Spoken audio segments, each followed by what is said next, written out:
Paartiin badhaadhinaa damee naannoo Amaaraa magaalotaa fi aanota naannichaa hedduu keessatti filannoo marsaa torbaffaaf sosochii duulana filadhaa beeksisa kaadhimamtootaa fi hiriira deeggarsaa daandii irratti geggeesseera.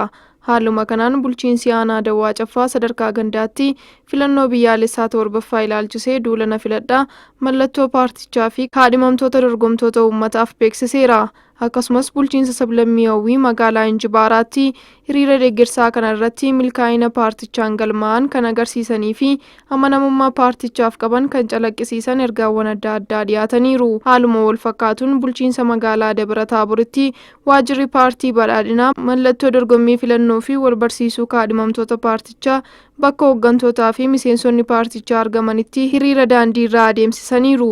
Itti gaafatamaan biiroo daldalaa fi misooma gabaa naannoo Amaaraa Dr. Ibrahim Mahammad filannoon ibsituu uummata qaroomeeti jedhaniiru. ዛሬ የዋናው የነጻነትና እኩልነት ፓርቲ የዋናው መስሪያ ቤት የምረጡ እንቅስቃሴ ዘመቻ ፕሮግራም ነው። ፓርቲን ብሊሱማ ፊ ወልቂጡማ ፊለኖ ብያሌሳ መርሳ torbaffa irratti yaadota filannoo imaammata isaa uummataaf beeksisuuf sagantaa duulana filadhaa daandii irratti geggeeffamu magaalaa Addis Ababaatti geggeesseera. Paartichi sagantaa duulana filadhaa kanaan dameewwan diinagdee hawaasummaa fi siyaasaa irratti karoorawwan filannoo haaraa qabatee jiru deeggartoota isaa fi jiraattotaaf ibseera. Pirezidaantiin paartichaa Dr. Abdulqaadir Adam yeroo kanatti akka jedhanitti paartiin isaanii dorgomee mootummaa ta'uuf sagalee isa dandeessisu argachuuf qophii gama hundaa taasiseera jedhanii sirna dimookiraasii biyyattii keessatti ijaaramaa jiru cimsuuf paartileen siyaasaa bilisummaan socho'uu fi yaada isaanii uummataaf dhiyeessuun murteessaa ta'uu heeranii sagantaan kunis qaama kanaa ta'uu ibsaniiru. Paartichi adeemsi filannichaa nagaa fi dimookiraatawaa ta'e akka xumuramuuf gahee isaa ba'aa akka jiruu fi gara fuulduraattis cimsee akka itti fufu mirkaneessaniiru. Jiraattonni bulchiinsa magaalaa Caffaa Roobit aanaa Efraataa Gidim naannawaa Maajatee aanaa Arxumaa Fursii waliin ta'uun dhimma nageenyaa irratti marii taasisaniiru. Marii kana irratti haalli nageenyaa naannawichaa bal'inaan kan gamagamame yoo ta'u, hawaasni qaamolee nageenyaa waliin qindoominaan hojjechuun nageenya isaa eegsisuuf hojjechuu akka qabu ibsameera. Hirmaattonni marichaa akka jedhanitti hawaasni yeroo dheeraaf waliinii fi jaalalaan kan jiraate ta'uu isaatiin daldaltoota dhiigaa nageenya naannichaa booressuuf yaalan irratti qabsaa'uu akka qaban ibsaniiru. Keessattuu humnoota nageenya balleessan gama lamaaniinuu socho'an saaxiluun mootummaatti dabarsanii kennuun akka barbaachisu gaafatameera. ሀገራዊ ምክክሩ ለወጣቶች በጣም ትልቅ ፋይዳ ይኖረዋል።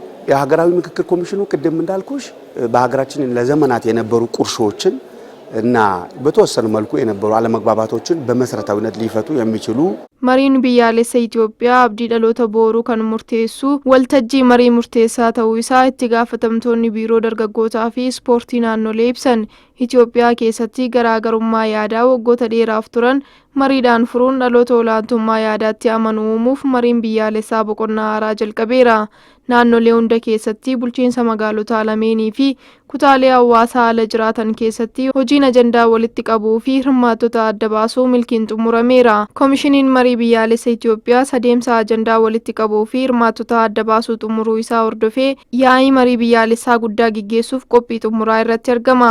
Itti gaafatamtoonni biiroo dargaggootaa fi ispoortii naannolee akka jedhanitti mariin biyyaalessaa Itoophiyaa keessatti walitti dhufeenya biyyaalessaa uumuun nagaa fi tokkummaa waaraa fiduuf waltajjii murteessaadha jedhanii carraa mariin biyyaalessaa uume kanaan garaagarummaa yaadaa gurguddoo seenaa siyaasaa fi dhimmoota biroo irratti mul'atan irratti walii galtee uumuun akka barbaachisu ibsaniiru. Dargaggoonnii fi kutaaleen hawaasa garaagaraa carraa mariin biyyaalessaa uume kana fayyadamanii carraa dhaloota boor Itoophiyaa fooyyessuuf qindoominaan hojjechaa akka jiru ibsaniiru.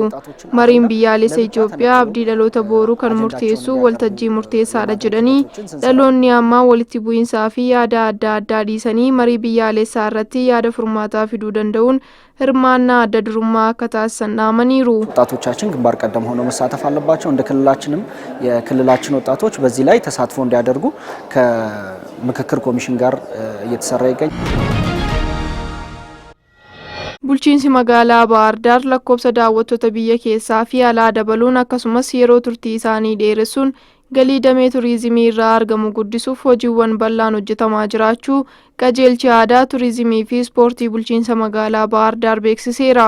Itti gaafatamaan qajeelcha aadaa turizimii fi ispoortii bulchiinsa magaalaa Bahar Dar obbo Gaashaw Indaaluu akka jedhanitti waggoottan 3 darban keessatti hawaasa qindeessuun baasii birrii biiliyoona 30 oliin hojiin iddoowwan hawwata turizimii misoomsuu hojjetameera jedhanii gumaacha dameen turizimii guddina diinagdeetiif qabu guddisuuf mootummaan jijjiiramaa xiyyeeffannoo addaa kennee hojjechaa jiraachuu fi kanaanis bu'aan jajjabeessaan galmaa jiraachuu dubbataniiru. Magaalattii keessatti karaa ammayyaawaa ta'een haroo Xaanaa waliin qindaa'ee hojjetamaa kan jiru misoomni koriidarii magaalattii turizimii fi investimentiif mijattuu akka taatu gumaacha olaanaa taasisaa jiraachuu ibsaniiru. Dabalataan yeroo turtii turistootaa dheeressuuf hoteelonni ammayyaa sadarkaa isaanii eeggatan gara tajaajilaatti akka galan taasifamaa jiraachuu heeraniiru.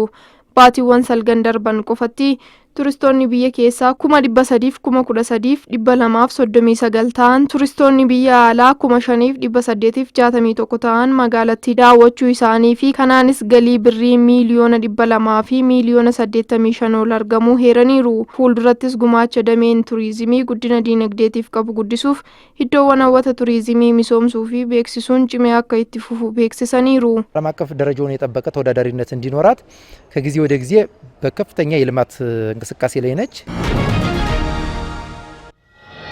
The trip was good, good welcoming.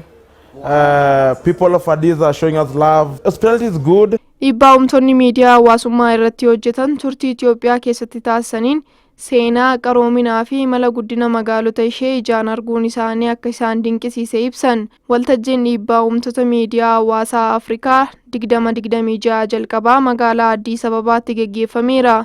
Waltajjii kanaan biyyoota Afrikaa 30 irraa dhiibbaa'umtoonni hedduun kan hirmaatan yoo ta'u, cinatti Addis Ababaa fi magaalota biroo keessatti hojiiwwan misoomaa fi iddoowwan seenaa daawwataniiru. Dhiibbaa'umtoonni kunneen yaada tajaajila oduu Itoophiyaaf kennaniin keessumaa simannaan Itoophiyaa xiyyeeffannoon isheen wiirtuu Afrikaa ta'uuf qabduu fi imalli misoomaa ishee akka isaan dinqisiise ibsaniiru.